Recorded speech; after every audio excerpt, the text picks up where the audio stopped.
എല്ലാവർക്കും PSC tips and ട്രിക്സിലേക്ക് സ്വാഗതം. നമ്മൾ ഇന്ന് വന്നിട്ടുള്ളത് വളരെ പ്രധാനപ്പെട്ട ഒരു വാർത്ത നിങ്ങളുമായിട്ട് ഷെയർ ചെയ്യാൻ വേണ്ടിയിട്ടാണ്. അതായത് കഴിഞ്ഞ ദിവസം നമ്മൾ എല്ലാവരും കണ്ടതാണ്, സബ് ഇൻസ്പെക്ടർ പരീക്ഷ ഹൈക്കോടതി സ്റ്റേ ചെയ്തു എന്ന് പറഞ്ഞുകൊണ്ടൊരു വാർത്ത അല്ലേ. അപ്പോൾ സബ് ഇൻസ്പെക്ടർ എക്സാം നവംബർ 22-നാണ് നടക്കേണ്ടിയിരുന്നത്. ആ പരീക്ഷ സ്റ്റേ ചെയ്തുകൊണ്ടുള്ള വാർത്ത നമ്മൾ കണ്ടതാണ്. ഇപ്പോൾ കോടതിയുടെ പുതിയ അറിയിപ്പ് വന്നിട്ടുണ്ട്. അപ്പോൾ ആ ഒരു വാർത്ത നിങ്ങളുമായിട്ട് ഷെയർ ചെയ്യാൻ വേണ്ടിയിട്ടാണ് ഈ ഒരു വീഡിയോ ചെയ്യുന്നത്.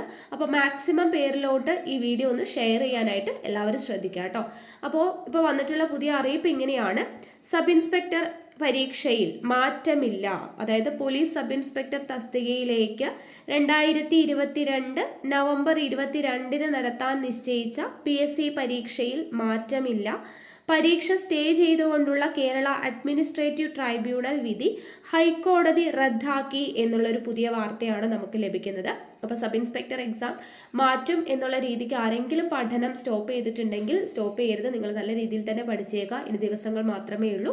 അപ്പോൾ 22-ാം തീയതി തന്നെ സബ് ഇൻസ്പെക്ടർ തസ്തികയിലേക്കുള്ള പരീക്ഷ നടക്കുന്നതാണ്. അപ്പോൾ നല്ല രീതിയിൽ തന്നെ എല്ലാവരും പ്രിപ്പയർ ചെയ്യുക. ഹൈക്കോടതി സ്റ്റേ ചെയ്തു എന്നുള്ള ഒരു ന്യൂസ് കേട്ടുകൊണ്ട് മാത്രം നിങ്ങളുടെ പഠനം നിർത്തരുത്. അങ്ങനെ നിർത്തിയവരുണ്ടെങ്കിൽ നന്നായിട്ട് തന്നെ പഠിച്ചോളുക. അപ്പോൾ ഈ വാർത്ത മാക്സിമം പരീക്ഷ എഴുതുന്ന ഉദ്യോഗാർത്ഥികളിലോട്ട് ഷെയർ ചെയ്ത് എത്തിക്കാനായിട്ട് എല്ലാവരും ശ്രദ്ധിക്കുക കേട്ടോ. അപ്പോൾ എന്തായാലും നമുക്ക് അടുത്ത ക്ലാസ്സുമായിട്ട് കാണാം. താങ്ക്